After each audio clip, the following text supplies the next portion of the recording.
So কি হালচাল? কালকে কিন্তু মহালয়া। আর আমরা জানি যে মহালয়া যেই দিনকে সকালে ওই মহিষাসুরমর্দিনী শুনে আমাদের ঘুমটা ভাঙবে বা ঘুম থেকে ওঠার পর আমরা মহিষাসুরমর্দিনী শুনবো, ঠিক সেটা শেষ হওয়ার পর থেকে আমার মনে হয় যে পুজো এসে গেল, এই ভাইবটা একদম পাকাপাকিভাবে স্টার্ট হয়ে যাবে। আর একটা বিষয় পরিষ্কার আমাদের বাঙালিদের, যে পুজো আসছে পুজো আসছে পুজো আসছে, এটাতে যেন সবচেয়ে বেশি আনন্দ। কারণ পুজোটা যখন আসে মনে হয় যেন খুব তাড়াতাড়ি পুজোটা শেষ হয়ে গেল। কারণ মা যত তাড়াতাড়ি আসেন আমাদের কাছ থেকে, খুব তত তাড়াতাড়ি মা কিন্তু চলে যান। তো যাই হোক, এই এনার্জিটার, এই আনন্দটা নিয়েই আমরা আবারও পুজো উপভোগ করবো এবং অবশ্যই ফুটবলটাকে উপভোগ করবো। আজকের এই ভিডিওটাতে বেশ কিছু ইন্টারেস্টিং আপডেটস রয়েছে, শেয়ার করবো একে একে সব কিছু। শুরু করবো ইস্টবেঙ্গলের চ্যাম্পিয়নশিপ দিয়ে। 2024-25 season East Bengal Calcutta football league champion হয়েছে এবং এই চ্যাম্পিয়নশিপ কিন্তু আইএফএ মাঠে ঘোষণা করেনি গত বছর। এটা ইস্টবেঙ্গলকে কোর্ট থেকে ভার্ডিক্ট বার করে নিয়ে আসতে হয়েছে। আর খুবই আনফর্চুনেট ব্যাপার ইন্ডিয়ান ফুটবল বা যে কোনো আমাদের ফুটবল সিস্টেমের জন্য, যে একটা ক্লাব বা দুটো ক্লাব তারা কোর্টে গিয়ে ফাইট করছে যে আমি চ্যাম্পিয়ন না তুমি চ্যাম্পিয়ন। আমরা আই লিগেও সেম জিনিসটা দেখলাম। তো একটা বিষয় পরিষ্কার যে আমাদের এখানে যারা ফুটবল অ্যাডমিনিস্ট্রেশনটা চালান, যারা সেই অর্থে মনে করেন যে উই আর দ্য বেস্ট, তারা কিন্তু দিনের শেষে ক্লাবগুলোকে প্রচণ্ড পরিমাণে অন্ধকারের মধ্যে ডুবিয়ে দেন। আমরা আই লিগে দেখলাম, আমরা ক্যালকাটা ফুটবল লিগে দেখলাম এবং একই সিজনে দেখলাম, এই 2024-25 সিজনে, মানে আগে যেটা শেষ হয়ে গেছে। তো যাই হোক, সব বাধা বিতর্ক সব কিছু পেরিয়ে ইস্টবেঙ্গল ফাইনালি কোর্ট থেকে ভার্ডিক্ট বার করে এনেছে যে আইএফএর ইস্টবেঙ্গলকে 2024-25 সিজনের সিএফএল প্রিমিয়ার ডিভিশনের চ্যাম্পিয়ন ঘোষণা করতে কোথাও বাধা নেই এবং তারপর অফিসিয়ালি আইএফএ ইস্টবেঙ্গলকে 2024-25 সিজনের চ্যাম্পিয়ন ঘোষণা করেছে। এবং 40তম বার ইস্টবেঙ্গল 2024-25 সিজনে কিন্তু সিএফএল জিতেছে। আর সবচেয়ে বড় কথা যে এইবার অর্থাৎ 2025-26 সিজনেও কিন্তু ইস্টবেঙ্গলের সিএফএল জেতার প্রায় 99% সম্ভাবনা এই মুহূর্তে রয়েছে। শেষ ম্যাচটা রয়েছে ইউনাইটেড স্পোর্টসের এগেনস্টে, সম্ভবত সেই ম্যাচে ইস্টবেঙ্গল ড্র করতে পারলে ইস্টবেঙ্গল কিন্তু 2025-26 সিএফএলেরও চ্যাম্পিয়ন হয়ে যাবে। তো জাস্ট কয়েক দিনের ব্যবধানে পুজোর আগে ইস্টবেঙ্গল সমর্থকদের জন্য সিএফএল রিলেটেড জোড়া সুখবর এসে গেল বা আসতে চলেছে আরও একটা, বলা যেতে পারে। So lots of congratulations and অবশ্যই ইস্টবেঙ্গল জনতা যারা অনেকদিন ধরে অপেক্ষা করেছিল, আজকে কিছুটা খুশির দিন অন্তত পক্ষে এই ইয়াং ছেলেপুলেগুলোর জন্য সমর্থকরা কাটাতে পারবে। নেক্সট যে বিষয়টা সেটা হচ্ছে ইন্ডিয়ান ফুটবলের একটা বড় টার্মোইল চলছে এই মুহূর্তে দাঁড়িয়ে। কারণ সুপ্রিম কোর্ট জানিয়েছে যে এআইএফএফ এর হাতে টপ ডিভিশন ফুটবলের ক্ষমতা থাকবে, যেটা আমাদের জন্য খুব ভয়ের একটা ব্যাপার। কারণ এর আগে আমরা যেভাবে আই লিগকে পরিচালনা হতে দেখেছি আর রিসেন্ট টাইমে আমরা যেভাবে আই লিগ পরিচালনা হতে দেখেছি, একজন ভারতীয় ফুটবল ফ্যান হিসাবে আমি এই বিষয়টাতে ভীষণভাবে কনসার্ন। কারণ কোনো প্রফেশনাল লোকজন বা একটা প্রফেশনাল এন্টিটির হাতে পুরো সিস্টেমটা না গেলে পুরো বিষয়টা কিন্তু আবারও ঘোটালা পেকে যেতে পারে, আবারও কিন্তু গোলমাল হয়ে যেতে পারে। সুপ্রিম কোর্ট যখন জানিয়েছে কিছু তো একটা সলিউশন এআইএফএফ বার করার চেষ্টা করবে, কলমে নিজেদের হাতে রেখে অন্য কোনো কোম্পানির দ্বারা চালানোর চেষ্টা করবে, যদি এফএসডিএল থাকে বা না থাকে হোয়াট এভার। আর একটা বিষয় যেটা সুপ্রিম কোর্ট জানিয়েছে এবং সেটাতে আমার মতো যে কোনো সাধারণ ভারতীয় ফুটবল ফ্যান 101% এগ্রি করবে, সেটা হচ্ছে প্রমোশন রেলিগেশন রাখতে হবে। উইদাউট প্রমোশন রেলিগেশন একটা দেশের টপ টিয়ার ফুটবল লিগ চলতে পারে না। অন্ততপক্ষে আমরা যারা কোথাও আরও ভালো ফুটবলার তুলে আনার চেষ্টা করছি, আমরা যারা আরও বেশি করে প্রফেশনাল ক্লাবকে তুলে আনার চেষ্টা করছি আমাদের দেশে, সেই জায়গাতে প্রমোশন রেলিগেশন কিন্তু মাস্ট। এই জায়গাটা আমি আবারও বলছি, ভারতীয় ফুটবলের যে কোনো fan they will agree to 101%।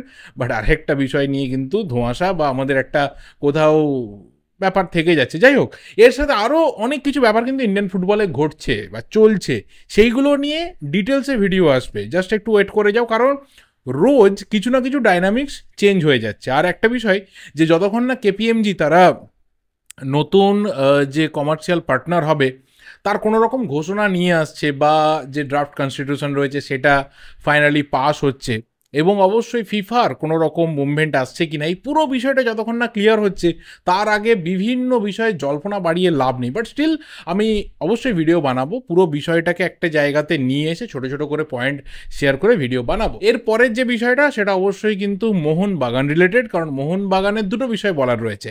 Number one, সেটা হচ্ছে যে মোহনবাগান কোচ, ম্যানেজমেন্ট এবং ক্যাপ্টেন সম্ভবত আগামী সপ্তাহে একটা মিটিংয়ে বসতে চলেছে, যে সামনের দিকে যাতে অবশ্যই আরও বেশি করে টিমের ভালো একটা রেজাল্ট ফ্যানরা পেতে পারে, এবং অবশ্যই সুপার কাপ নিয়ে কি প্ল্যান রয়েছে গোটা টিমের ম্যানেজমেন্টের, এবং অবশ্যই আইএফএ শিল্ড যদি হয় ফাইনালি সেখানে সিনিয়র টিম নামলে কীরকম সিনিয়র টিম নামবে, এবং মোস্ট ইম্পর্টেন্ট থিং সেটা হচ্ছে এফসি চ্যাম্পিয়ন্স লিগ 2, সেখানে ইরান যাওয়ার যে ম্যাচটা রয়েছে সেপাহানের এগেনস্ট ইরানে যেতে হবে মোহনবাগানকে, সেখানে 4জন বিদেশি প্লেয়ারের কিন্তু ভিসা পাওয়া যাচ্ছে না। এটা তাদের কান্ট্রি রুল, কারণ একবার যদি ওদের ভিসাতে ইরানের স্ট্যাম্প লেগে যায় তখন কিন্তু ওদের জন্য এটা ক্ষতি হবে। এই কারণে প্লেয়াররাও চাইছে না যে ইরানের ভিসা পেতে। যদি তারা তাদের এমবেসি থেকে ছাড় পায় তাহলে পুরো বিষয়টা ক্লিয়ার হতে পারে, যাদের ইউকে এবং অস্ট্রেলিয়ান এই যে সিটিজেনশিপগুলো রয়েছে।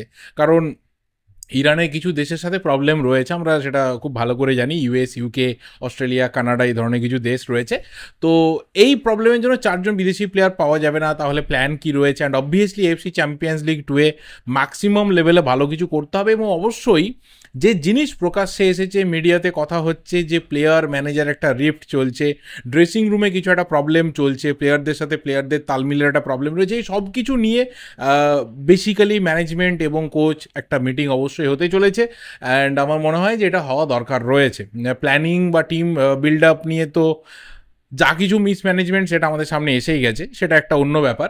মানে বিশেষ করে এখানে বিদেশি player related, domestic player related কারোর এখানে অভিযোগ জানানোর কিছু নেই, কিন্তু বিদেশি প্লেয়ার রিলেটেড, রিক্রুটমেন্ট রিলেটেড যে একটা মিসম্যানেজমেন্ট হয়েছে বা প্ল্যানিং ওয়াইজ পুরোটা এগোয়নি, এটা তো পরিষ্কার। এবং কোচেরও যে বেশ কিছু ভুল ত্রুটি বা ব্যাপার রয়েছে, সব কিছু নিয়ে কথা বলা দরকার রয়েছে। অ্যান্ড ডেফিনেটলি সেটা হয়তো ম্যানেজমেন্ট শর্ট আউট করবেন। এটা একটা বড় ক্লাবের খুব স্বাভাবিক ব্যাপার যে ম্যানেজমেন্ট এবং কোচের রেগুলার বেসিসে মিটিং হয়, বা কোচ, ক্যাপ্টেন, প্লেয়ার, ম্যানেজমেন্ট একটা রেগুলার বেসিসে মিটিং হয়।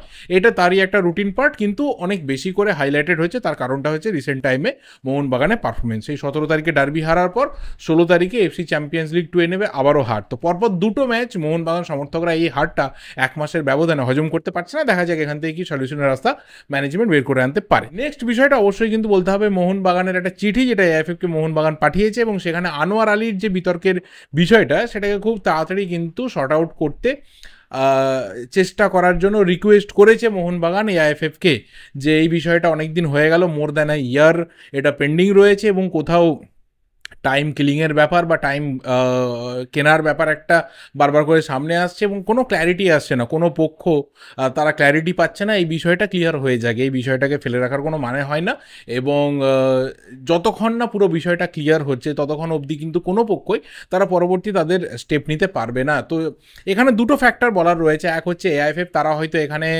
পাল্টা চিঠি দিতে পারে বা একটা প্রেস রিলিজ করতে পারে যে এখানে আর এআইএফএফের হাতে কিছু নেই, যেহেতু পুরো বিষয়টা দিল্লি হাইকোর্টের বিচারাধীন বিষয়, তো সেখানে এআইএফএফ আর কিছু করতে পারে না যতক্ষণ না দিল্লি হাইকোর্ট থেকে কিছু জানানো হচ্ছে।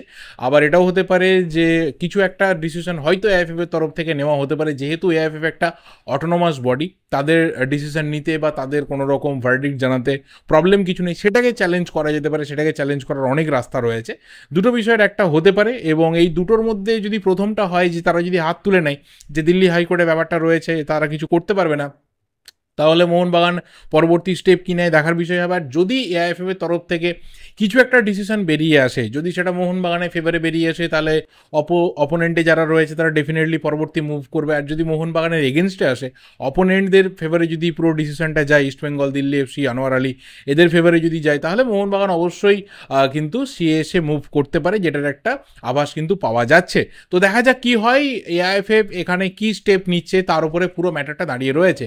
তবে হ্যাঁ, অনেক দিন পর মোহনবাগান ম্যানেজমেন্টের শীতঘুম ভেঙেছে, এবং তাদের মনে হয়েছে যে আনোয়ার আলীর এই ম্যাটারটা নিয়ে কথা বলা দরকার রয়েছে এফএফের সাথে, বা একটা চিঠি দেওয়ার দরকার রয়েছে, একটা লিগাল চিঠির মাধ্যমে পুরো বিষয়টাকে আবারও সামনে আনার দরকার রয়েছে। আমার মনে হয় যে ইরানে একটা ঘটনা ঘটেছে, সেটা কোথাও মোহনবাগান ম্যানেজমেন্টের কারো নজরে পড়েছে through social media or any how, এবং সেখানে আমরা জানি যে একজন প্লেয়ার ঠিক একইভাবে এরকম এক পেশে একটা কন্ট্রাক্ট ভেঙে বেরিয়ে অন্য ক্লাবে সই করিয়েছিল, এবং ইরান ফেডারেশনের তরফ থেকে তাকে 4 মাসের একটা সাসপেনশন দেওয়া হয়েছে এবং তার এগেনস্টে যখন সম্ভবত সিএসএ তারা মুভ করেছিল সেটাকেও সেখানে ব্লক করে দেওয়া হয়েছে।